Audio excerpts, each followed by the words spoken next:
أعوذ بالله من الشيطان بسم الله الرحمن الرحيم ولقد آتينا موسى الكتاب وقفينا من بعده بالرسل وآتينا عيسى ابن مريم البينات وأيدناه بروح القدس أفكلما جاءكم رسول بما لا تهوى أنفسكم ففريقا كذبتم وفريقا تقتلون وقالوا قلوبنا غلف بل لعنهم الله بكفرهم فقليلا ما يؤمنون ولما جاءهم كتاب من عند الله مصدق لما نزل الله من فضله على من يشاء من عباده باءوا بغضب على غضب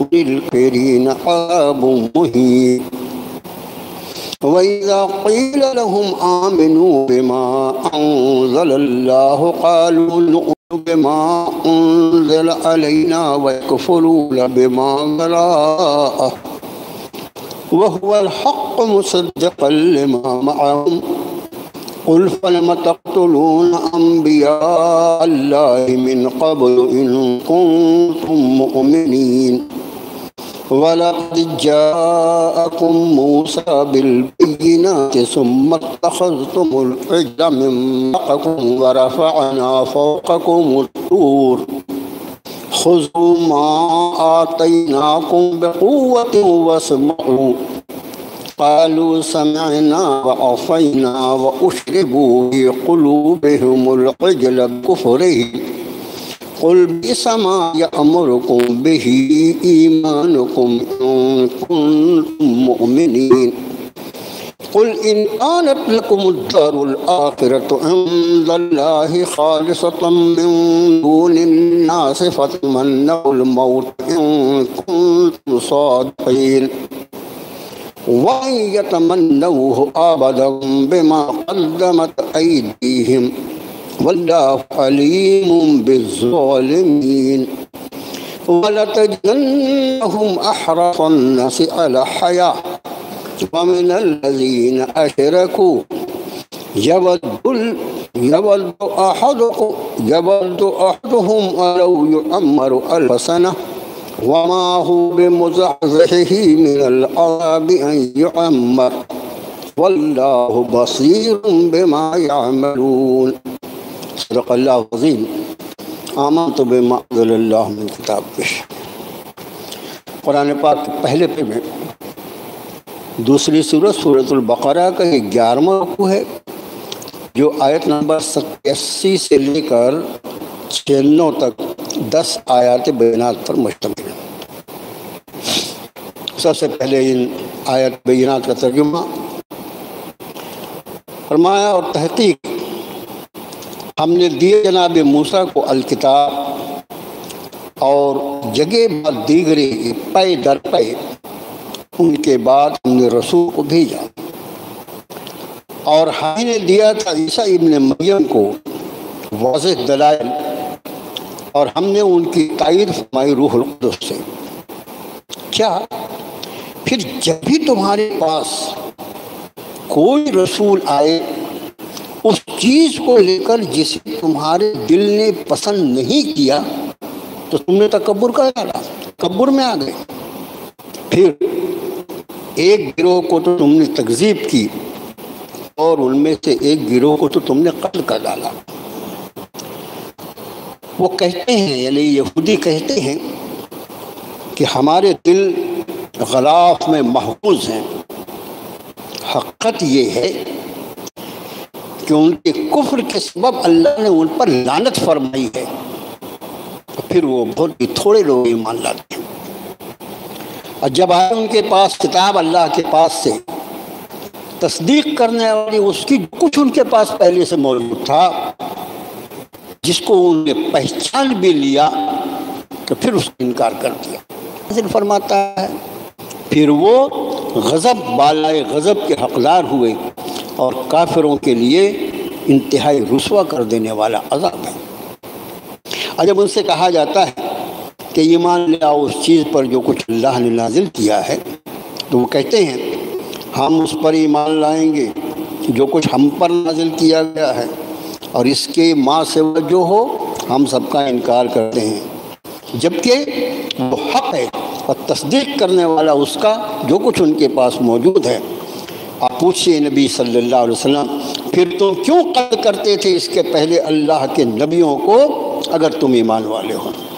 اور تحقیق آئے حضرت موسیٰ علیہ السلام تمہارے پاس واضح نشانیوں کے ساتھ، اور پھر بھی تم نے بچھڑے کو اختیار کر لیا بندگی کے لیے ان کے بعد، اور تم تو ہو ہی ظالم۔ جب ہم نے تم سے پختہ عہد لیا اور ہم نے تمہارے اوپر طور کو بلند کر دیا تھا اور فرمایا تھا پکڑو جو کچھ ہم نے تمہیں دیا ہے طاقت کے ساتھ اور سنو غور سے، انہوں نے کہا ہم نے سنا مگر ہم سے اس پر عمل نہیں ہو سکے گا، اور ان کے کفر کے سبب ان کے دلوں میں بچڑا پیوست ہو گیا تھا۔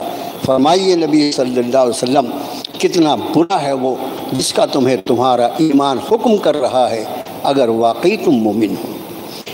آپ فرمائیے نبی صلی اللہ علیہ وسلم اگر آخرت کا گھر اور لوگوں کو چھوڑ کر خالص تمہارے لیے ہے تو پھر موت کی تمنا کر کے بتا دو اگر تم سچے ہو۔ ہرگز وہ اس کی تمنا کبھی بھی نہیں کریں گے ان کرتوتوں کے سبب جو ان کے ہاتھوں نے آگے بھیجا ہے، اور اللہ جاننے والا ہے ظالموں کو۔ اور ضرور بے ضرور تم ان یہودیوں کو عام لوگوں کے مقابلے میں زندگی کا انتہائی حریص پاؤ گے، ان لوگوں سے بھی زیادہ جو مشرک ہیں۔ ان میں کا ہر شخص یہ چاہتا ہے کہ کاش اس کو 1000 سال کی عمر مل جائے، اور اگر انہیں لمبی عمر دے بھی دی جائے تو اس کو عذاب سے وہ بچانے والا نہیں، اللہ دیکھنے والا ہے جو کچھ وہ عمل کر رہے ہیں۔ یہ ہے ان 10 آیات بینہ کا ترجمہ جو اس 11ویں رکوع میں ہے۔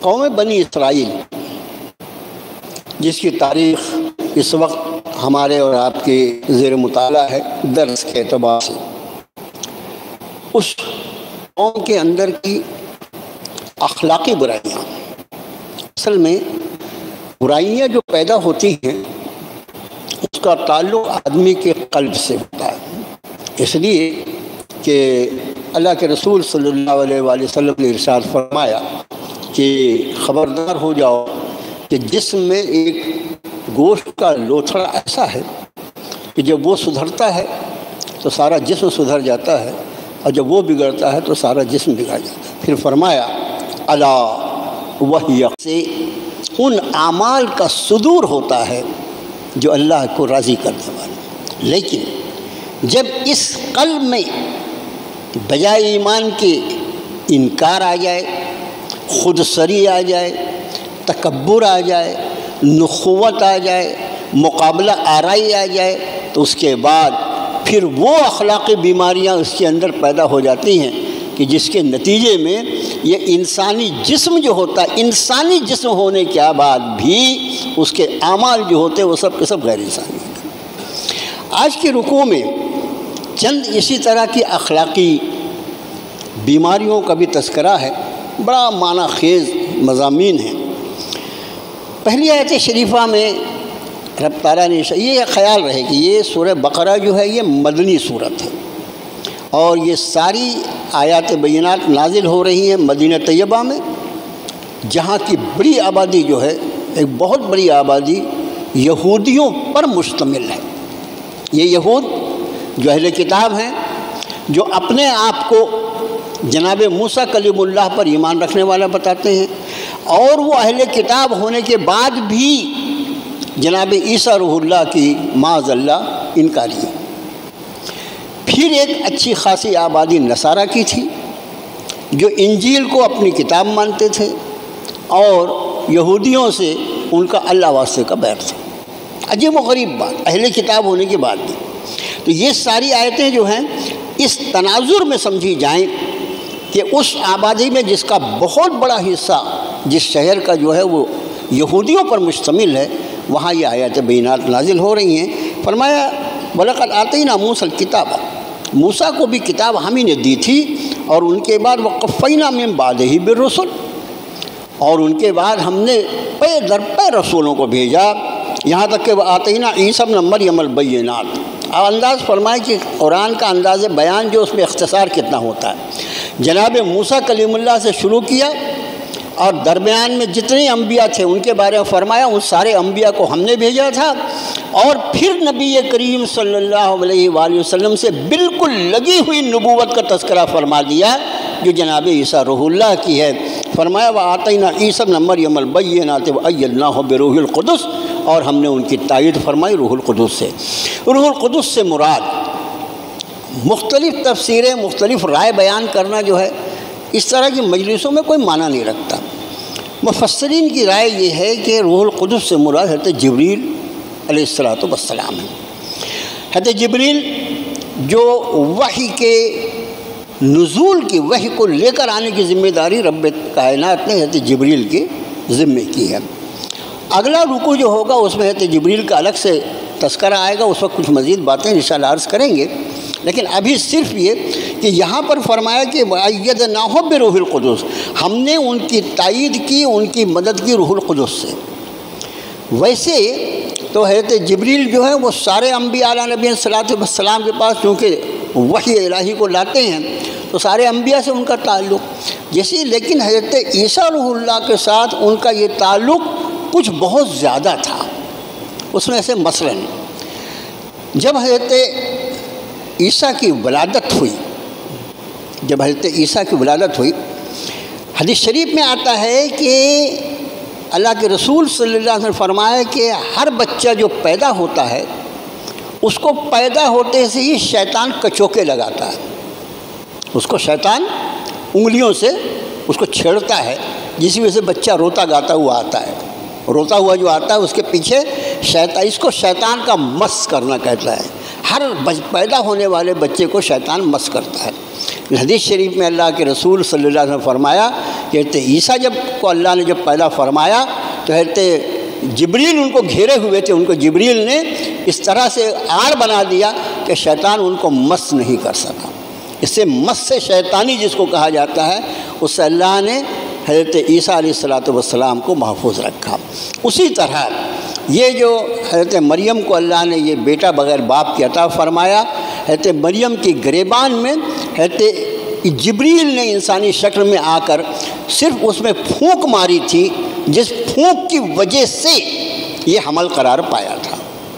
اور اسی طرح جب حضرت عیسیٰ علیہ السلام کو یہودیوں نے اپنے عقیدے کے مطابق اور اپنی کوششوں کے مطابق جب حضرت کو سولی چڑھانے کا پورا نظم کر لیا اور سولی چڑھانے ہی والے تھے تو حضرت جبریل ہی حضرت عیسیٰ علیہ السلام کو لے کر آسمانوں پر پرواز کر گئے۔ اس لیے ہر نبی کے ساتھ حضرت جبریل کی خاص تائید ہوتی ہے، لیکن حضرت عیسیٰ روح اللہ کے ساتھ مخصوص تائید ہے۔ اس لیے یہاں فرمایا کہ وَأَيَّدْنَاهُ بِرُوحِ الْقُدُسِ کہ حضرت عیسیٰ کی ہم نے تائید فرمائی روح القدس یعنی جبریل سے۔ أَفَكُلَّمَا جَاءَكُمْ رَسُولٌ بِمَا لَا تَهْوَىٰ أَنفُسُكُمُ اسْتَكْبَرْتُمْ، بڑے قابل اور مضمون، کیا جب تمہارے پاس کوئی رسول آئے اس چیز کو لے کر لا تهوىٰ أنفسكم جو تمہارے دل کو اچھا نہیں لگا، یعنی نبی کی تعلیم اور ان پر ایمان رکھنے والے کسی شخص کو اچھی نہ لگے، یہ سوچنے کی بات نہیں ہے۔ کیسا ایمان ہے نبی پر کیسا ایمان ہے؟ الفاظ جو ہیں افکلما، اور کیا اور جب جاءکم رسول آئے تمہارے پاس کوئی رسول بما اس چیز کے ساتھ لا تهوىٰ انفسکم جو تمہارے دل کو پسند نہیں آئی، استکبرتم تم نے تکبر کر ڈالا۔ اس آیت شریفہ کی روشنی میں یہودیوں کو تو یہ حال کہ نبی کی لائی ہوئی چیز ان کو پسند نہیں آئی تو وہ تکبر میں آ گئے، اب یہاں پر دو چیزیں جو ہیں، دو عنوان بنتے ہیں میرے بھائیوں. ایک تو نبی کی لائی ہوئی چیز کیا ہوگی؟ شریعت الہی ہوگی، اللہ کے احکام ہوں گے. حضرات انبیاء علی نبینا علیہ الصلاۃ والسلام کی جو ذمہ داری ہے وہ تو اللہ کے احکام کو ان کے بندوں تک پہنچانا ہے نا. تو نبی جو لے کر آئیں گے وہ اللہ کے احکام ہوں گے. نبی کی لائی ہوئی کوئی چیز اگر امت کو یا امت کے کچھ افراد کو پسند نہ آئے تو اصل میں اس کو اللہ کے احکام پسند نہیں آئے. اب یہ پسند نہ آنا، میں آپ سے ایک بات عرض کرتا ہوں، اللہ کا شکر ہے ابھی تو پڑھنا پڑھانا اتنا عام ہو گیا ہے. کسی چیز کو پسند نہ کرنے کے لیے کیا یہ ضروری ہے کہ آدمی زبان سے اس کا اعلان کرے کہ مجھے یہ چیز پسند نہیں ہے؟ کیا یہ ضروری ہے؟ ہرگز نہیں. ہر پڑھا لکھا آدمی کہے کہ نہیں، ہرگز یہ ضروری نہیں ہے. آدمی جس چیز کو اختیار نہیں کرتا، جو چیز پسند کرتا ہے اس کو اختیار کرتا ہے، اس کے اوپر اپنے آپ کو مٹا دیتا ہے، اور جس کو اس کو نہیں پسند کرتا اس کو زبان سے بھلے سے اس کا انکار نہ کرے، لیکن اس کو اختیار کرنے سے وہ باز آ جاتا ہے. یہی مزاج ہے نا. تو یہودیوں پر تو یہ الزام ہے اور حق بھی ہے، لیکن سوال یہ پیدا ہوتا ہے کہ کیا اس الزام سے امت مسلمہ، امت محمدیہ بری ہے کیا؟ میرے بھائیو، اس آیت پر جا کر خون کے آنسو امت مسلمہ کو رونا چاہیے. یہ یہودی قوم کی، بنی اسرائیل قوم کا یہ عیب رب تعالیٰ نے گنوایا کہ یہ وہ لوگ تھے کہ جب ان کو نبی کی لائی ہوئی چیز پسند نہیں آئی تو انہوں نے اس کے مقابلے میں تکبر کیا. تکبر کیا مطلب کیا؟ اپنی منمانی کی. تکبر کیا یعنی نبی کی تعلیم کو چھوڑا اور نبی کی تعلیم کے مقابلے میں اپنی خواہشات نفسانی کی اتباع کر ڈالی. یہ نبی کی تعلیم کے مقابلے میں استکبار ہے، تکبر ہے. سوال یہ ہے کہ ان پر یہ تو بالکل، جب رب نے فرمایا تو اس سے کیا انکار کیا جا سکتا ہے؟ لیکن کیا اسی جرم کا ارتکاب اس امت مسلمہ نے شریعت اسلامیہ کے بہت بڑے حصے کے ساتھ نہیں کیا ہے؟ کوئی شخص جس کا ہوش جگہ پر ہو اور دیانتداری اگر اس میں ہے تو وہ نہیں کہہ سکتا کہ یہ الزام ہم پر، بالکل یہ جرم ہم بھی کر رہے ہیں. اور اللہ مجھے معاف فرمائے کہ یہاں تو مشکل یہ ہے کہ نبی کی تعلیمات، نبی کی تعلیم کردہ اعمال پر عمل کرنے کا نام کر کے نبی کی نافرمانی کی جاتی ہے. کوئی شرم ہے نہیں. کیا ہوگا امت کا؟ کیا ہوگا امت کا؟ سوچنے کی بات ہے میرے بھائیوں. میں نے اس کے پہلے کئی مرتبہ عرض کیا ہے، کوئی دینی مجلس ہو، جس کا جی جائے جہاں جائے وہاں جائے، جہاں سے بھی اس کی اصلاح ہوتی ہے وہ اپنی اصلاح کرے. اصل مقصد بنیاد ہماری اپنی اصلاح ہے. آنکھ بند ہونے کے پہلے ہمارے قلب اور ہمارے قلب سے وجہ سے ہونے والے اعمال اس طرح سدھر جائیں کہ موت کے بعد اللہ کی بارگاہ میں شرمندگی سے اللہ ہم کو بچا لے. صرف اللہ کی توفیق سے ہی ہو سکتا ہے. ہر کسی دینی مجلس میں آدمی کی شرکت اسی نیت سے ہو. دوسروں کی اصلاح ہو جائے بہت اچھی بات ہے، لیکن سب سے زیادہ جس چیز کا میں محتاج ہوں وہ میری اصلاح ہے. اس لیے کل نفس بما کسبت رہینہ، ہر نفس اپنے اعمال کے بدلے میں گروی رکھا ہوا ہے. سب لوگ چھوٹ جائیں اور اگر میں پھنس جاؤں تو میرے درس اور تقریر سے فائدہ کیا مجھے؟ تو میرے بھائیوں بہت غور کرنے کی چیز ہے کہ نبی کی تعلیمات کا زبان سے انکار نہیں. زبان سے انکار تو کفر کہلاتا ہے. زبان سے انکار جو ہے وہ کفر کہلاتا ہے. یہ خوب سمجھ لو. ابھی جمعے کے بیان میں کچھ یہ بات عرض کیا میں نے، اور اگلا جمعہ اس میں مزید انشاءاللہ عرض کروں گا کہ جو چیز اللہ نے فرض کی ہے اگر کوئی اس کا انکار کر دے زبان سے کہ میں نہیں کرتا معاذ اللہ، تو وہ اسلام سے چھٹی ہو جائے گی اس میں. اور صرف اتنے سے نہیں ہوتا بلکہ بہت سارے ایسے اعمال ہیں جو آدمی کو، ابھی میں آپ سے کیا عرض کروں میرے محترم، حج کا سیزن ہے. حج کا سیزن ہے. کل ہی ہمارے گھر میں بات ہوئی اور میں اتنا پریشان ہوں ذہنی طور پر. ایک صاحب حج کے لیے جا رہے ہیں، بڑے قریبی تعلقات تھے، بہت دنوں سے تعلقات ہیں، بہت محبت کرتے ہیں، بڑی عزت کرتے ہیں، بہت بڑی پوسٹ پر تھے، بہت بڑی پوسٹ پر. سینٹرل گورنمنٹ ڈپارٹمنٹ، ابھی ریٹائر ہوئے چند مہینے پہلے، حج کے لیے فارم بھر دیا وہ اور ان کی اہلیہ آئے، ہم حج کے لیے جا رہے ہیں، میں بہت خوش ہوا۔ لیکن بعد میں انہوں نے کہا کہ میں ریٹائرمنٹ ہوا تو مجھے ایسی پارٹی دی گئی، ایسی پارٹی دی گئی، ایسی پارٹی دی گئی۔ اب پھر آدمی کو لگتا ہے کہ ذرا مولانا کو معلوم بھی، تو انہوں نے واٹس ایپ پر سب اپنی پارٹیوں کی تفصیلات، فوٹو اور یہ اور وہ سب بھیجا۔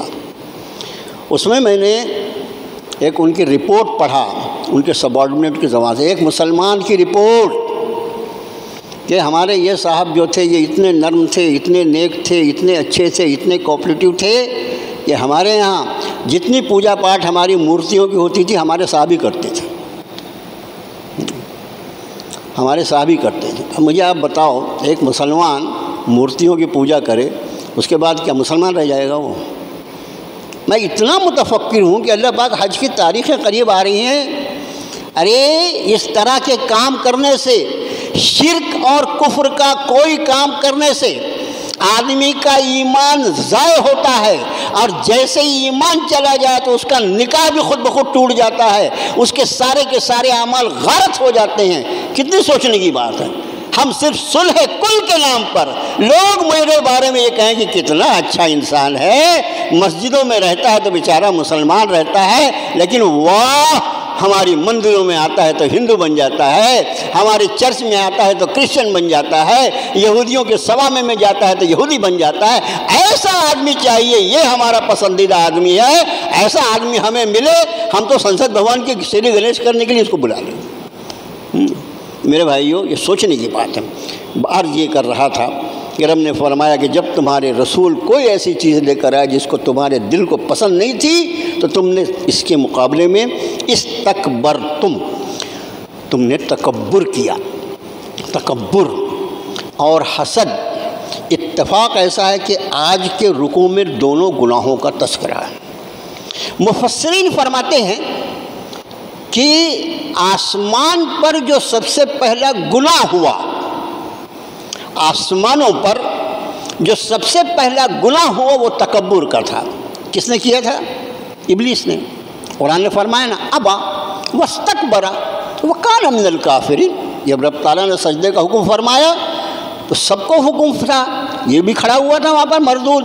تو رب نے فرمایا وَإِذْ قُلْنَا، بہرحال آیت کا آخری حصہ جو میں نے پڑھا، ابا واستکبر، اس نے انکار کر دیا اور تکبر میں آ گیا، وکان من الکافرین، اور ہو گیا انکار۔ تو تکبر کا سب سے پہلا گناہ ہے جو آسمانوں پر ہوا، اور حسد کا سب سے پہلا گناہ ہے جو زمین پر ہوا۔ حسد کا سب سے پہلا گناہ ہے جو زمین پر ہوا، اس لیے کہ حابیل اور قابیل والا جو واقعہ ہے، قابیل نے اپنے بھائی حابیل سے حسد کیا، اس کی بیوی خوبصورت کیوں ہونا چاہیے، یہ خوبصورت بیوی تو مجھے ملنا چاہیے۔ یہ حسد تھا جس نے قابیل کو حابیل کو قتل کرنے پر اکسایا، اور اس کی وجہ سے قابیل نے حابیل کو قتل کر دیا۔ تو مفسرین فرماتے ہیں کہ سب سے پہلا گناہ جو آسمانوں پر ہوا وہ تکبر تھا، اور سب سے پہلا گناہ جو زمین پر ہوا وہ حسد تھا۔ آپ انداز کریں ان گناہوں کا ٹیمپریچر کیا ہوگا۔ تکبر کیا ہے؟ جناب رسول اللہ صلی اللہ علیہ وسلم نے ارشاد فرمایا، جس کے دل میں رائی کے دانے کے برابر بھی تکبر ہوگا وہ جنت میں نہیں جائے گا۔ ہم جب یہ حدیث شریف سنتے ہیں تو ہم اپنے آپ کو ایسا سمجھتے ہیں کہ ہمارا دل جو ہے وہ تو زمزم سے دھلا ہوا ہے، ہمارا قلب جو ہے وہ تو زمزم سے دھلا ہوا ہے، ماشاءاللہ۔ یہاں کہاں تکبر، یہاں کہاں حسد، یہاں کہاں جلن، ارے پاک صاف سینہ۔ باقی سب جو سامنے بیٹھے ہیں ان کو اپنے قلب کا خیال کرنا چاہیے۔ تکبر کیا ہے ذرا دیکھو، آج تکبر کیا ہے ذرا اس پہ غور کرو۔ جب سرکار نے یہ فرمایا کہ جس کے دل میں رائی کے دانے کے برابر تکبر ہوگا تو وہ جنت میں داخل نہیں ہوگا، تو لوگوں نے عرض کیا کہ اللہ کے رسول صلی اللہ علیہ وسلم، یہ تو ہر شخص کی خواہش ہوتی ہے کہ اس کے کپڑے اچھے ہوں، اس کے جوتے چمچم چمک رہے ہوں۔ فرمایا اللہ جمیل ویحب الجمال، اسی حدیث شریف کا حصہ ہے وہ۔ اللہ جمیل ہے، اللہ خوبصورت ہے، اللہ حسین ہے اور خوبصورتی کو پسند فرماتا۔ پھر فرمایا تکبر یہ ہے کہ آدمی حق کو ٹھکرا دے، یہ جس جرم کا یہاں تذکرہ، حق نبی حق لے کر آئے، اپنی خواہشات نفسانی کے چکر میں اس حق کو ٹھکرا دیا۔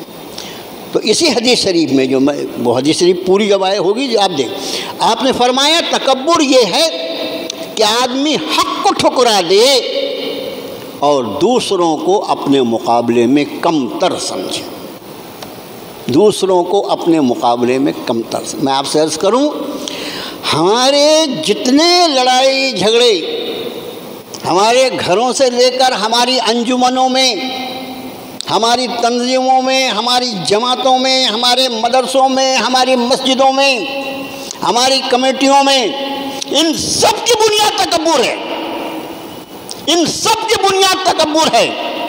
ہمارے دل سے تکبر نکل جائے، ہماری بڑائی کا خیال نکل جائے، ہم لوگوں کی رائے کی اپنی رائے کے آگے احترام کرنے کے عادی ہو جائیں، ہم تو یہ سمجھتے ہیں کہ دنیا کے سب سے بڑے ارسطو ہم نے جو سوچا وہ صحیح، ہمارے مقابلے میں کوئی کسی کی صلاحیت نہیں ہے، کوئی کسی کے اندر خیر نہیں ہے، سارا خیر ہم پہ ختم ہو گیا، ساری عقل ہم پہ ختم ہو گئی، سارا علم ہم پہ ختم ہو گیا، یہ تکبر ہے۔ ایک واقعہ ہمارے اہل اللہ، کبھی اس پر غور کریں میرے بھائی، اللہ کے لیے غور کریں۔ اللہ کے رسول صلی اللہ علیہ وسلم فرمایا وہ شخص جو اس بات کی امید کرتا ہے کہ لوگ اس کو دیکھ کر اس کی تعظیم کے لیے کھڑے ہوں، اس کو چاہیے کہ وہ اپنا ٹھکانہ جہنم بنا لے۔ ہم کہاں کھڑے ہیں؟ میاں بیوی میں جب ہمارا کوئی اختلاف ہوتا ہے تو ہمارا شوہریت کا تکبر آڑے آ جاتا ہے۔ کئی مرتبہ ایسا ہوتا ہے کہ وہ کہنے والی بات صحیح کہتی ہے لیکن ہمارا تکبر، شوہر ہے، ہم کیسے اپنی بات سے رجوع کر لیں گے؟ جب ہم اپنے خاندانی معاملات میں ہوتے ہیں، کبھی یہ ہوتا ہے کہ ہم سے غلطی ہو گئی، 1000 بار ہو سکتی ہے، لیکن ہمارا تکبر آڑے آ جاتا ہے کہ تو اگر اپنی رائے سے رجوع کرے گا تو بچے کیا بولیں گے، خاندان کے لوگ کیا بولیں گے، اس کو نکال دو۔ دیکھو، جتنا زیادہ اپنی نفی کی جائے، میں کیا، میری اوقات کیا، میری اوقات، حق یہ ہے کہ میری اوقات ابتدا کے اعتبار سے منی کا قطرہ، انتہا کے اعتبار سے قبر کی مٹی اور قبر کے کیڑوں کی غذا اور خوراک، میری اوقات کیا ہو سکتی ہے؟ بس ساری تعریف، ساری عظمتیں، سارا تقدس، ساری سبحانیت، ساری کبریائی اس ایک اللہ کے لیے جس نے اپنے فضل و کرم سے وہ سب کچھ عطا فرما دیا جس کا میں کسی طرح لائق نہیں تھا۔ ایک واقعہ جو سنانا چاہتا ہوں، عجیب و غریب واقعہ۔ حضرت مولانا قاری طیب صاحب رحمۃ اللہ علیہ کا نام آپ نے سنا ہوگا، میرے عمر کے آس پاس کے جو لوگ ہیں، برسوں برس تک دارالعلوم دیوبند کے وہ محتمم رہے ہیں، ناگپور بھی تشریف لائے تھے، ہمارے بچپن میں ہم بہت چھوٹے چھوٹے تھے جب حضرت تشریف لائے تھے، برسوں محتمم رہے۔ ایک دن ان کے دل میں بیٹھے بیٹھے یہ خیال آیا، یعنی تکبر کیا ہے اور اہل اللہ اس کا کتنا خیال رکھتے تھے، اس کا خیال کرتے، ان کو بیٹھے بیٹھے خیال آیا، میں کتنے سال سے اتنے بڑے دارالعلوم کا محتمم ہوں، بس خیال آیا اور فوراً استغفار پڑھا۔ حضرت مولانا تھانوی رحمۃ اللہ علیہ سے بیعت تھے، حضرت قاری طیب رحمۃ اللہ علیہ بھی، فوراً ان کو خط لکھا۔ اس وقت کو یہ موبائل اور فون تو نہیں تھا، حاجی صاحب ایسا ہو گیا، ایسا کچھ نہیں تھا، بیچاروں نے خط لکھا حضرت تھانوی رحمۃ اللہ علیہ کو۔ حضرت بہت افسوس کے ساتھ عرض کرتا ہوں، آج بیٹھے بیٹھے ایک مرتبہ یہ خیال آ گیا کہ میں کتنے برسوں سے اس دارالعلوم دیوبند کا محتمم ہوں، میں اس پر اللہ کی پناہ مانگتا ہوں، اور آپ چونکہ میرے شیخ ہیں، میں نے آپ کو دعا کے لیے یہ خط لکھا ہے، آپ دعا فرمائیں کہ ایسا خیال پھر میرے دل میں نہ آئے۔ حضرت مولانا تھانوی رحمۃ اللہ علیہ کو خط ملا تھانہ بھون میں، وہاں حضرت کی خانقاہ تھی، انہوں نے لکھا، جوابی خط لکھا، تمہارے یہاں کا اہتمام کا کام کسی اور آدمی کے حوالے کر کے فوراً یہاں آ جاؤ۔ قاری صاحب کو خط ملا، اہتمام کا کام کچھ دن کے لیے کسی اور کے حوالے کیا اور تھانہ بھون روانہ ہو۔ وہاں پہنچے، دوپہر کے آس پاس پہنچے، سلام کر کے اندر گئے۔ حضرت مولانا تھانوی رحمۃ اللہ علیہ نے، کون شخص آیا ہے؟ دارالعلوم دیوبند کا محتمم آیا ہے۔ جب وہاں پہنچے، حضرت نے فرمایا ایسا کرو، وہ جہاں لوگ جوتے اتار رہے ہیں نا، وہاں بیٹھ جاؤ، قاری طیب کو انہوں نے کہا، ان کا خود اپنے ہاتھ کا بیان کیا ہوا یہ واقعہ. قاری طیب صاحب کو فرمایا وہ جہاں لوگ جوتے اتار رہے ہیں نا وہاں بیٹھ جاؤ، اور جتنے لوگ جوتے اتارتے ہیں ان کے جوتے سیدھے کرتے رہو، شام میں مجھ سے ملاقات کرنا. دارالعلوم دیوبند کا محتمم اس خیال کے ایک بار آ جانے سے کہ میں کتنے سال سے محتمم ہوں، شام تک لوگوں کے جوتے سیدھا کرتا رہا. شام میں گیا، حضرت مولانا تھانوی اٹھ کے کھڑے ہو گئے اور اپنے گلے سے لگا لیا، کہنے لگے میں سمجھتا ہوں کہ سارا خیال نکل گیا ہوگا. ان کا واقعی اللہ کا شکر ہے حضرت، یہاں پر آنے کے بعد اللہ نے دل ہلکا کر دیا. میرے بھائیوں، اپنا محاسبہ کرو. دوسروں پر انگلی اٹھانا بہت آسان، اپنا محاسبہ سب سے مشکل کام. استکبار، تکبر، اپنے مقابلے میں کسی کو چھوٹا سمجھنا، یہ وہ گناہ ہے کہ آدمی کو جنت کی فضاؤں سے محروم کر دے. آگے ارشاد فرمایا فَفَرِيقًا كَذَّبْتُمْ وَفَرِيقًا تَقْتُلُونَ. ایک گروہ کو تو تم نے، ایک گروہ کی، انبیاء کے ایک گروہ کی تو تم نے تکذیب کی، اور یہاں تک کہ ایک گروہ کو تو تم نے قتل ہی کر ڈالا. اور انہوں نے کہا وَقَالُوا قُلُوبُنَا غُلْفٌ. یہ یہودیوں کا جملہ اہل ایمان کے سامنے، ہمارے دل محفوظ ہیں. رب تعالیٰ نے فرمایا، اس کی دو وجہ مفسرین نے لکھی. ایک تو یہ کہ تم کتنا بھی اچھا کلام ہم کو سناؤ، ہمارے اوپر اس کا اثر ہونے والا نہیں. دوسرا اس کا مفہوم مفسرین نے بیان فرمایا کہ وہ یہ کہتے تھے مسلمانوں تم ہمارے بارے میں کیوں اتنی فکر کرتے ہو، تم کتنی بھی ہم کو نصیحت کرو ہم تمہاری نصیحت قبول کرنے والے نہیں، اس لیے کہ ہمارے دلوں کو اللہ نے غلاف میں محفوظ فرما دیا. جو لوگ یہ سمجھ رہے ہیں کہ مجھ پر کسی کی نصیحت کا کوئی اثر ہونے والا نہیں اس لیے کہ میرے دل محفوظ ہیں، اس کی حقیقت رب نے فرمایا بل لعنہم اللہ بکفرہم، ان کے کفر کی وجہ سے اللہ نے ان پر لعنت فرما دی ہے. فقلیلا ما یؤمنون، یہی وجہ کہ بہت تھوڑے ایمان لاتے. جس کو وہ اللہ کی بڑی عطا سمجھ رہا ہے کہ کیا میرا دل ہے، کوئی کتنے بھی کسی بھی طرح مجھے نصیحت کرے میں اس کو قبول کرنے کو تیار نہیں، یہ اس کو اللہ کی عطا سمجھ رہا ہے. رب تعالیٰ فرما رہے ہیں تیرے کفر کی ظلمت کی وجہ سے یہ اللہ نے تجھ سے توفیق چھین لی ہے، یہ اللہ کی عطا نہیں ہے بلکہ اللہ کی لعنت ہے جو تجھ پر گر رہی. آگے کا مضمون، اور جب آئی ان کے پاس کتاب اللہ کے پاس سے، جب کوئی آئی ان کے پاس کتاب اللہ کے پاس سے تصدیق کرنے والی جو کچھ ان کے پاس تھا تو انہوں نے، اور جب کہ وہ اس کے پہلے کافروں کے مقابلے میں اللہ سے مدد بھی طلب کیا کرتے تھے، اور جب ان کے پاس آ گیا وہ جس کو انہوں نے پہچانا بھی تو اس کا انکار کر دیا. لعنت ہے اللہ کی کافروں پر. بہت ہی برا ہے جس کے بدلے انہوں نے بیچا اپنے آپ کو، کہ انہوں نے انکار کر ڈالا اس کا جسے اللہ نے نازل فرمایا بغین. کیوں انکار کیا؟ ضد کی وجہ سے. ان ينزل اللہ من فضلہ علی من یشاء من عبادہ، یہ کہ اللہ نے اپنے فضل سے اپنے جس بندے پہ چاہا اس کو نازل کر دیا. فباؤوا بغضب علی غضب، اب وہ غضب بالائے غضب یعنی غضب پر غضب کے حقدار ہو گئے. وللکافرین عذاب مہین، کافروں کے لیے رسوا کن عذاب ہے. یہ بغیہ لفظ جو ہے ضد، یہ کیا ضد تھی یہودیوں کی؟ وہ ضد یہ تھی کہ ابھی تک جناب موسیٰ سے لے کر جناب عیسیٰ روح اللہ تک سارے انبیاء جو اللہ نے بھیجے وہ بنی اسرائیل میں بھیجے، یہ امام الانبیاء بنی اسماعیل میں کیوں بھیجے گئے؟ اس لیے کہ عرب کے لوگ جو تھے نا وہ نسلی اعتبار سے ابراہیمی تھے وہ بھی، لیکن ان کا تعلق جو تھا اہل عرب کا وہ حضرت اسماعیل علیہ السلام سے تھا، جبکہ بنی اسرائیل جس شاخ سے تعلق رکھتے تھے وہ حضرت یعقوب علیہ السلام، بنی اسرائیل اس لیے وہ کہلاتے ہیں. ان کو اس انکار کی واحد وجہ یہ ہے کہ اللہ نے نبوت جو اتنے برسہا برس تک بنو اسرائیل میں تھی اس کو بنو اسماعیل میں کیوں منتقل کیا. ورنہ حقیقت کے اعتبار سے وہ خوب جانتے تھے کہ جو نبی آئے ہیں وہ حق ہیں، ایک روایت جس کو تاریخ ابن حشام نے اپنی دوسری جلد میں ایک واقعہ نقل کیا ہے.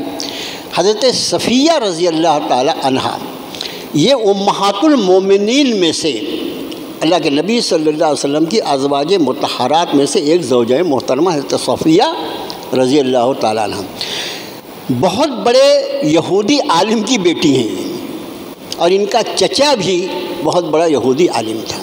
وہ خود بیان کرتی ہیں حضرت صفیہ رضی اللہ تعالیٰ عنہ کہ جب جناب رسول اللہ صلی اللہ علیہ وسلم مدینہ طیبہ تشریف لائے تو میرے والد اور میرے چچا جو دونوں بہت بڑے عالم تھے تو یہ دونوں حضرت سے ملنے کے لیے گئے اور وہاں جا کر بہت دیر تک آپ صلی اللہ علیہ وسلم سے گفتگو کرتے رہے، بہت دیر تک.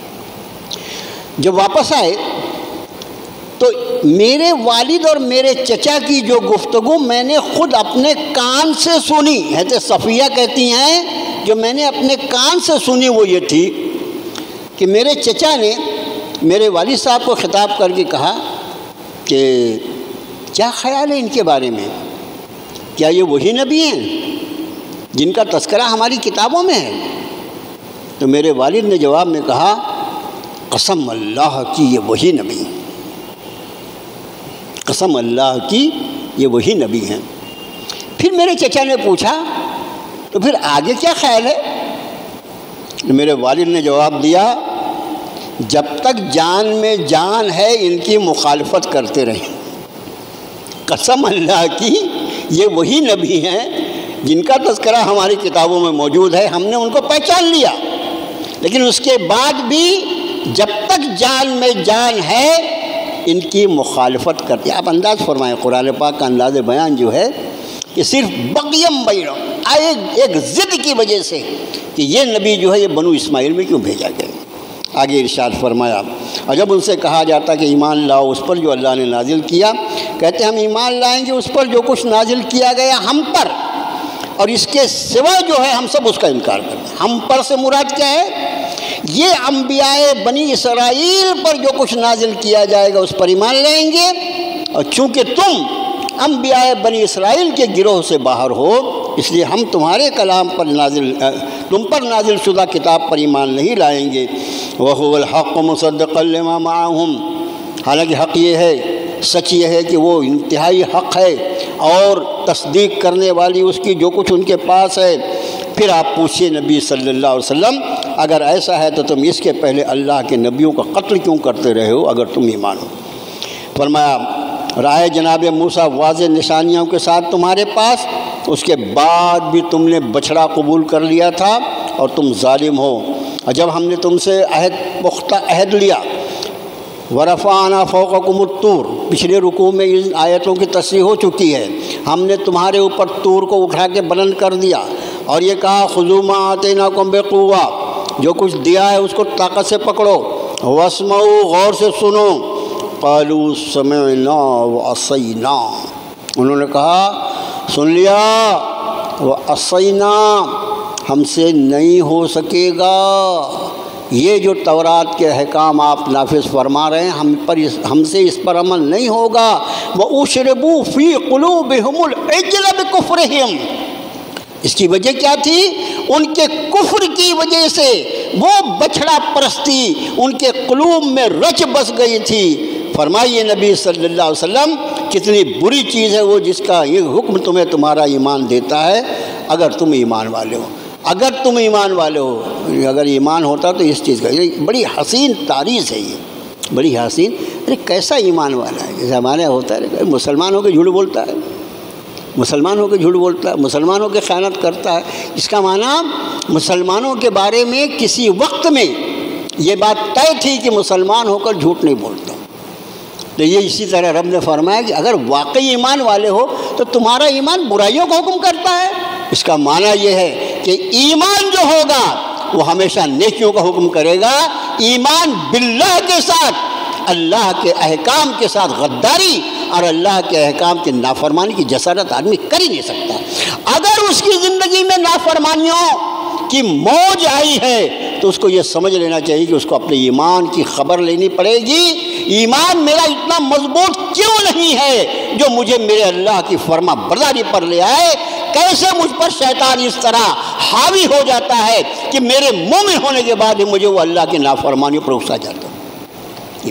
اب اگلا مضمون جو شروع ہوتا ہے وہ اس کے پہلے بھی یہ مضمون آیا کہ یہودیوں کا ایک دعویٰ تھا، لن يدخل الجنت الا من کان ہودا او نصارا، جنت میں کوئی نہیں جائے گا بابا، خالی یہودی جائیں گے، نصرانی جائیں گے، اور یہ مضمون اس کے پہلے بھی آ چکا ہے۔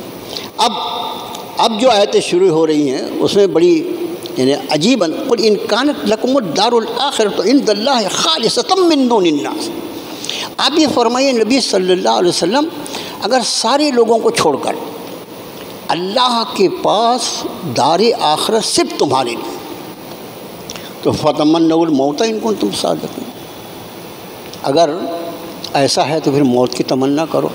مجھے آپ بتائیے موت کے بارے میں جناب وقت نہیں رہا زیادہ درس میں، ورنہ ان آیات بینات کی روشنی میں میرا ارادہ تھا کہ موت کے بارے میں کچھ باتیں، ویسے پورا قرآن اس کی مضمون سے بھرا ہوا ہے، کبھی کبھی ہمارے سامنے آتی رہنا چاہیے، کیونکہ یہ وہ حقیقت ہے، موت وہ حقیقت ہے کہ جس پر کسی کو ایمان لانے کی ضرورت نہیں، کافر کو بھی ایمان لانے کی ضرورت نہیں پڑتی اس پر، اور وہ تو آ ہی جاتی ہے نا، وہ نہیں بھی بولے کہ مرنے والا تو مر تو جاتا ہے، اور مر کے کہاں جاتا ہے؟ مر کے وہ اللہ کی بارگاہ میں، ثم ان الی ربک الرجعی، وہ جتنے نام نہاد ہیں نا وہ سب کی حقیقت موت کے پہلے جھٹکے کے ساتھ کھل جاتی ہے جب فرشتے موت کے آتے ہیں، قل یتوفاکم ملک الموت الذی وکل بکم ثم الی ربکم ترجعون، یہ جو موت کا واقعہ پیش آتا ہے، جب یہ موت کا جب اللہ کا امر آتا ہے تو سب پر ایک جیسا آتا ہے، سب پر ایک جیسا آتا ہے۔ وہ کیا ہوتا ہے؟ قل یتوفاکم ملک الموت، آپ یہ فرمائیے نبی صلی اللہ علیہ وسلم کہ تمہیں وفات دیتے ہیں، تمہیں موت دیتے ہیں وہ فرشتے جنہیں اللہ نے اس کام پر متعین کیا ہے، ثم الی ربکم ترجعون، اور پھر تم اپنے رب کی طرف لوٹائے جاتے۔ اب یہ موت کے فرشتے جو آتے ہیں وہ جس کی روح قبض کرنے کے لیے آئے ہیں، اس کی روح والا یعنی جو مرنے والا مردہ ہے نا، اس کے اعتبار سے ان کی شکل اور صورت ہوتی ہے۔ اہل کفر کے لیے، فاسقوں کے لیے، فاجروں کے لیے اتنی خطرناک، اتنی بھیانک کہ جس کو دیکھ کر حضرت ابراہیم علیہ السلام بے ہوش ہو گئے، حضرت ابراہیم بے ہوش ہو گئے ملک الموت کی وہ شکل دیکھ کر، جس شکل میں وہ فاجروں، فاسقوں اور کافروں کی روح قبض کرتے ہیں۔ اللہ کے انبیاء علیہ نبی صلاۃ والسلام کے ساتھ کچھ مخصوص واقعات ہوتے ہیں۔ فرشتے، ہم فرشتوں کو عام انسان دیکھ سکتا نہیں، لیکن وہ تو فرشتوں کو دیکھتے ہیں نا، یہاں تک کہ اللہ کے رسول صلی اللہ علیہ وسلم نے 2 مرتبہ جبریل کو ان کی اصلی شکل میں دیکھا، تو اور معراج میں جب تشریف لے گئے وہ تو سارے فرشتوں سے ان کی ملاقات، اور یہ تو انبیاء کی خصوصیات ہیں۔ بعض لوگ بیچارے ساری روایتوں کو ایک لائن سے وہ ایک طرز پہ سمجھنے کی کوشش کرتے ہیں، وہاں پر وہ بیچارے دھوکہ کھا جاتے ہیں۔ حدیث مبارکہ کیا ہے؟ خصوصیات نبوت وہ الگ چیز ہوتی ہے، وہ نبی کے لیے مخصوص ہوتی ہے۔ حضرت ابراہیم علیہ السلام کے پاس ایک مرتبہ ملک الموت آئے ملاقات کے لیے، سلام اکرام کے بعد حضرت ابراہیم نے کہا کہ میں ایسا، میرا جی چاہتا ہے کہ میں ذرا تمہاری وہ شکل دیکھوں جس سے تم کافروں کی اور فاجروں کی روح قبض کرتے ہو، کبھی ذرا ادھر منہ کر لو۔ اور جب دوبارہ حضرت ابراہیم نے رخ پھیر کے دیکھا، اتنی بھیانک شکل تھی ان کی ملک الموت کی کہ حضرت ابراہیم بے ہوش ہو گئے۔ پھر انہوں نے کہا کہ اچھا مجھے وہ شکل بتا دو جس شکل میں تم اہل ایمان کی روح قبض کرتے ہو۔ پھر جب حضرت ابراہیم نے دیکھا تو روح خوش ہو گیا، واہ کیا خوبصورت، ارے اتنا خوبصورت آدمی اگر روح لینے آئے نا تو آدمی خود ہی روح نکال کے دینے کو تیار ہے، واہ تو آیا لے کے جا۔ تو اس موت کے بارے میں اہل ایمان کا موت کی حقیقت کے اعتبار سے، کہ موت کی جو حقیقت ہے وہ یہ ہے کہ یہ لقائے رب کا ذریعہ ہے، موت لقائے رب کا ذریعہ ہے۔ آپ مجھے بتائیے، جس جنت کے لیے ہم صبح شام سوال کرتے رہتے ہیں، اللہم انی اسألک الجنہ واعوذ بک من النار، اے اللہ میں آپ سے جنت کا سوال کرتا ہوں، آپ سے جہنم سے نجات، جنت میں کب داخل ہوگا بھائی؟ دنیا میں رہ کے کوئی جنت میں جا سکتا ہے؟ نہیں نا، جنت میں جانے کے لیے دنیا میں رہ کوئی نہیں جا سکتا، جنت میں جانے کے لیے دنیا چھوڑنا ضروری ہے، اور دنیا کو چھوڑنے کے لیے موت آنا ضروری ہے۔ تو یہ موت جس کی حقیقت ایمان والے کے لیے یہ ہے کہ اس کے رب سے ملاقات کا ذریعہ ہے، اس کے جنت میں دخول کا ذریعہ ہے، حوض کوثر پہ جناب محمد الرسول اللہ صلی اللہ علیہ وسلم کی زیارت کا ذریعہ ہے، اصحاب رسول کی زیارت کا ذریعہ ہے، سارے انبیاء نور کے ممبروں میں بیٹھے ہوئے دکھائی دیں گے، ان انبیاء کی زیارت کا ذریعہ ہے یہ موت۔ اگر موت نہ آئے تو یہ سب کچھ نہیں ہو سکتا۔ یہی وجہ کہ موت اللہ کے رسول صلی اللہ علیہ وسلم نے فرمایا کہ ایمان والے کے لیے موت اللہ کا تحفہ ہے۔ میرے بھائیوں، اس سے اتنا ڈر کیوں لگتا ہے؟ اتنا ڈر کیوں لگتا ہے؟ مجھے بھی ڈر لگتا ہے، میں بڑے بہادری سے بول رہا ہوں، بولنا الگ ہے اور حقیقت الگ ہے، مجھے بہت ڈر لگتا ہے۔ کیوں ڈر لگتا ہے؟ ایک بزرگ سے ایک شخص نے پوچھا، حضرت مجھے موت سے بہت ڈر لگتا ہے، تو فرمایا بیٹا ڈر لگنا بھی چاہیے تجھ کو، اس لیے کہ ہر شخص آبادی سے ویرانے میں جانے سے ڈرتا ہے۔ تم نے اپنی دنیا کو آباد کر رکھا ہے، آخرت کو اپنے اعمال کے اعتبار سے ویران کر رکھا ہے، اس لیے اس آباد دنیا سے ویران آخرت میں جاتے ہوئے گھبراتے ہو۔ اگر تم نے اس دنیا کو دنیا کی طرح برتا ہوتا اور اپنی آخرت کے لیے محنت کی ہوتی، اپنی آخرت کو سنوارنے کا، تو تمہارے دل میں موت کی تمنا ہوتی، موت کی خواہش ہوتی۔ میرے بھائیو، موت جو ہے وہ اس کی تمنا کرنے کی چیز ہے، موت کی تیاری کرنے کی چیز ہے، موت کی تمنا نہیں۔ عمر جو ہے یہ اللہ کی طرف سے لکھی ہوئی ہے، عمر کا طویل ہونا، نے فرمایا نا ہر شخص چاہتا ہے 1000 سال جیے، 1000 سال بھی جیے تو عذاب سے بچ جائے گا کیا؟ ابھی 1000 سال جیے گا نا تو اتنا زیادہ گناہ کرے گا، اتنی پٹائی کا بندوبست ہو جائے گا۔ جتنی لمبی عمر کا لمبا ہونا اس بات پر منحصر ہے کہ اگر یہ عمر اللہ کی اطاعت میں گزری تو یہ لمبا عمر ہونا اللہ کی بہت بڑی عطا ثابت ہوگی، لیکن اگر اللہ کی نافرمانی میں گزری تو پھر عمر کا لمبا ہونا اس کے لیے اللہ کی طرف سے پکڑ کا سبب بن جائے گا۔ اس لیے موت کی تیاری، صبح سے شام تک موت یاد بھی آئے، اور ہمارے اعمال، ہم دنیا کے اندر مصروف رہنا جائز مصروفیات عین عبادت ہے، لیکن دنیا کی کوئی مصروفیت ہمیں آخرت سے بے خبر نہ کرنے پائے۔ آخرت کے اعتبار سے ہمیشہ ہمارا خیال ہو کہ آخرت ہمارے سامنے ہے۔ وہ حضرات صحابہ کرام رضوان اللہ تعالی علیہم اجمعین، ان کی نمازوں کا جو یہ حال تھا، ان کی نمازوں میں جو یہ سوز و ساز تھا، اور یہ ان نمازوں میں جو ان کا استغراق تھا، اس کی وجہ یہ ہے کہ جب وہ نماز کے لیے نیت باندھتے تھے تو وہ ایسا سمجھتے تھے یہ میری زندگی کی آخری نماز۔ اور ہمارا حال یہ ہے کہ ہماری نماز، اللہ کا شکر ہے اللہ نے نماز کی توفیق اپنے فضل سے عطا فرما دی، لیکن اس کے بعد بھی نماز میں تحریمہ، تکبیر تحریمہ کے ساتھ ہی وہ ساری چیزیں ہمارے دماغ میں گھومنا شروع ہو جاتی ہیں جو نماز کے باہر یاد ہی نہیں آتی۔ کئی دن سے سوچ رہا تھا کہ وہ فلاں چیز یاد آئے، نہیں یاد آئی، آج نیت باندھا اور یاد آ گئی۔ تو میرے بھائیوں، یہ تھوڑا سوچنے کی چیز ہے۔ آگے فرمایا کہ آپ فرمائیے نبی صلی اللہ علیہ وسلم، اگر آخرت کا گھر خالص تمہارے لیے ہے تو تم موت کی تمنا کرو اگر تم سچے ہو۔ اچھا، یہ واقعہ ہے ایمانداری سے ہر مومن، میں اور آپ سب، اس میں مطلب آپ کی رائے جاننے کی ضرورت، ہر ایک کی رائے، اگر یہ پکا ہو کہ ابھی اگر میری موت ہو جائے اور اللہ مجھے انشاءاللہ جنت میں داخل فرما دے گا، تو آپ میں سے کون ہے جو ابھی اسی وقت مرنے کو تیار؟ اللہ کی قسم کہتا ہوں، ہر مومن اس کو اگر یہ ضمانت مل جائے کہ میرا رب مجھ سے راضی ہے، مجھے عذاب نہیں دے گا، ابھی اسی وقت مرنے کو تیار ہوگا۔ صاحب گھر بار، بال بچے، کاروبار، لین دین، اور یہ سب اپنی جگہ، اللہ پاک ابھی بلا لیجئے، آپ راضی ہیں نا، بس آپ کی رضا کی بھیک چاہیے۔ تو رب نے وہی بات فرمائی، اگر تمہارا یہ دعویٰ کہ جنت کے تمہیں ٹھیکیدار ہو تو فتمنوا الموت، موت کی تمنا کرو۔ اب مفسرین یہ لکھتے ہیں کہ جب رب نے یہ فرمایا کہ فتمنوا الموت ان کنتم صادقین، موت کی تمنا کرو اگر تم سچے ہو، تو کیا ہو گیا تھا؟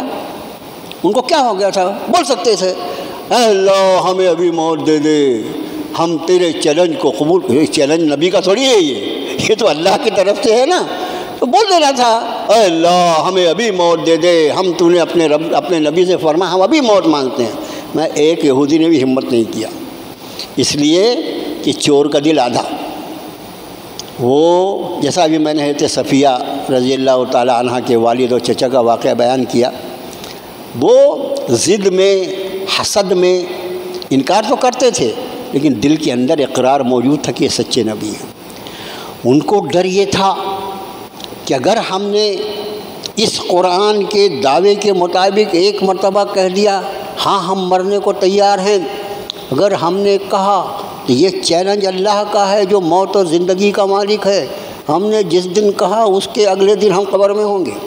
اتنا یقین تھا کہ جس دن ہم نے کہا کہ ٹھیک ہے ہم مرنے کو تیار ہیں، اگلے دن قبر میں جانا پڑے گا، اس ڈر سے اس میں سے کسی نے بھی نہیں کہا کہ ہم مرنے کو تیار ہیں۔ فرمایا رب نے وَلَن يَتَمَنَّوْهُ وَلَن يَتَمَنَّوْهُ أَبَدًا بِمَا قَدَّمَتْ أَيْدِيهِمْ، کبھی بھی یہ اس کے لیے تیار ہی نہیں ہوں گے، کبھی نہیں تیار ہوں گے۔ کیوں؟ بِمَا قَدَّمَتْ أَيْدِيهِمْ، ان اعمال کے سبب جو ان کے ہاتھوں نے آگے بھیجا ہے۔ واللہ علیم بالظالمین، یہ کہنا کہ میں ہی جنت میں جاؤں گا، میں ہی کشتی نوح کو لے کے چل رہا ہوں، میرے سوا کوئی جنت میں نہیں جائے گا، یہ کہنا آسان ہے، لیکن جب بات اس کی آئے تو ہر آدمی جانتا ہے اس نے اپنے آگے اعمال کیا بھیجا ہے۔ اس لیے رب نے فرمایا جو عالم الغیب ہے کبھی بھی وہ اس کی تمنا نہیں کریں گے بما قدمت ایدیہم، ان کرتوتوں کی وجہ سے جو انہوں نے آگے بھیجا۔ انبیاء کے قاتل ہیں یہ، اور انبیاء کے قاتل ہونے کے ساتھ ساتھ اللہ کے نبی صلی اللہ علیہ وسلم کو پہچاننے کے بعد ان کا انکار کر رہے ہیں۔ ان سے بڑھ کر ظالم اللہ کی زمین پر کون ہو سکتا؟ ان کرتوتوں کو یہ جانتے ہیں کہ ہم کیا کر رہے ہیں۔ اگلی آیت جو آج کے درس کی آخری آیت ہے، فرمایا وَلَتَجِدَنَّهُمْ أَحْرَصَ النَّاسِ عَلَىٰ حَيَاةٍ، ان یہودیوں کو تم زندگی کا انتہائی حریص پاؤ گے، انتہائی لالچی، سب سے زیادہ زندہ رہنے کی انہی کی تمنا ہے۔ وَمِنَ الَّذِينَ أَشْرَكُوا، یہاں تک کہ وہ جو مشرک لوگ ہیں نا ان سے بھی زیادہ ان کو جینے کی تمنا اور حرص ہے۔ يَوَدُّ أَحَدُهُمْ لَوْ يُعَمَّرُ أَلْفَ سَنَةٍ، اس میں سے ایک شخص اس بات کی خواہش رکھتا ہے کہ کاش 1000 سال کی اس کو عمر دے دی جائے۔ اب فرمایا ہر آدمی جینے کا کتنا لالچی ہے، مرنے کو تیار ہی نہیں، 1000 سال کی، حالانکہ ان کے بولنے سے 1000 سال کی عمر ملے گی کیا، لیکن ہر آدمی جو ہے وہ جینے کا انتہائی حریص۔ یہ قرآن کی جو آیات مبارکہ ہے، موت سے ڈر اور موت زندگی کا حریص ہونا، آج بھی اللہ کی اس زمین پر قوم یہود سے زیادہ یہ کسی میں نہیں پایا جاتا۔ یہ میرے رب کا کلام ہے، میرے رب نے جو فرما دیا وہ حرف آخر ہے میرے دوستو، حرف آخر ہے۔ آج بھی پوری زمین پر اللہ کے مرنے سے ان سے زیادہ کوئی ڈرنے والا نہیں، اور لمبی زندگی کا ان سے زیادہ کوئی حریص نہیں۔ فرمایا اگر اتنی لمبی عمر دے بھی دی جائے تو کوئی عذاب سے بچ جائیں گے کیا؟ واللہ بصیر بما یعملون، اللہ جو کچھ یہ عمل کر رہے ہیں اسے دیکھ رہا۔ میرے بھائیو، درس کے آخر میں دو باتیں، ایک تو جو آن لائن ہمارا درس چلتا ہے، اس کے پہلے جو درس ہمارے ساتھی یہاں وہاں سے سنتے تھے اور ایک دوسرے کو بھیجتے تھے، وہ حافظ مجتبیٰ نعت پاک آفیشیل پر تھا۔ وہ چینل اللہ پاک نے اتنا اس کو ہر دل عزیز بنایا کہ اس چینل کی 1,60,000 سبسکرائبر ہو گئے، 1,60,000 سبسکرائبر، لیکن بیچ میں وہ ہیک ہو گیا۔ وہ اس کی بھی چوری ہوتی ہے، کیا کیا چوری ہوتی ہے، اس کی چوری ہو گئی، اور وہ چور جب وہ چورا لیا چور نے اس کو، تو ظاہر ہے کہ بعد میں بہت ہم کو پریشانی ہوئی، بچے نے بھی اور جو ہمارے ساتھی ہیں بیچارے، وہ سب ادھر ادھر سے کر کے اس کو کیسے ریکور کیا جائے، کیسے پکڑا جائے، کیسے واپس لایا جائے وغیرہ وغیرہ۔ بہرحال وہ جمعے کو اللہ پاک نے اس کو واپس کروا دیا اپنے فضل و کرم سے، لیکن اب اتنے دن جب ہیک تھا تو وہ کوئی کام ہی نہیں کر رہا تھا۔ اس لیے اب جو ہمارا یہ آن لائن کا سلسلہ ہے وہ چلتا ہے مجلس تعلیم القرآن۔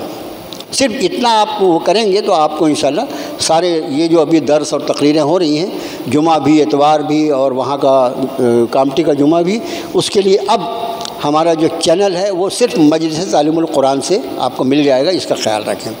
دوسری بات جو عرض کرنی تھی وہ یہ کہ جو مجلس تعلیم القرآن نے اپنے کام میں مزید پیش رفت لانے کے لیے اور رفاہ انسانیت اور خدمت قرآن کے نقطۂ نظر سے جو ینگ مسلم فٹ بال گراؤنڈ میں اپنے دفتر کے بازو کی زمین لینے کا جو فیصلہ کیا ہے، مہینوں سے آپ کے سامنے وہ بات آپ کا خادم عرض کر رہا ہے، یہ بہت لمبی قیمت ہے، تقریباً 1.5 کروڑ روپے کی رقم ہے، اور اس میں اہل خیر حضرات کے تعاون سے ہی، یعنی کیا جتنے مدارس، مساجد اور ایسے سارے نیک کام جو ہیں، اللہ کا شکر ہے، اللہ کے ایمان والے بندوں کی پاکیزہ اور پاک صاف کمائی سے ہی یہ سارے کام ہوتے ہیں۔ کسی بھی بڑے سے بڑا مدرسہ ہمارا جس میں کروڑوں اور اربوں روپیوں کا بھی کوئی بجٹ ہو، ایک نئے پیسہ ہم گورنمنٹ کا ہے، اس کا ہم کو داغ نہیں ہے اللہ کے فضل سے پوری امت مسلمہ کو۔ تو یہ ایک بڑا کام ہے تعلیم القرآن کے سامنے، اور اس کے لیے اہل خیر حضرات سے درخواست ہے کہ برائے کرم اس میں بھرپور تعاون فرمائیں۔ اللہم صلی علی محمد عبدک ورسولک النبی الامی، ربنا آتنا فی الدنیا حسنہ وفی الآخرۃ حسنۃ وقنا عذاب النار، رب اغفر وارحم وانت خیر الراحمین، سبحان ربک رب العزۃ عما یصفون، وسلام علی المرسلین۔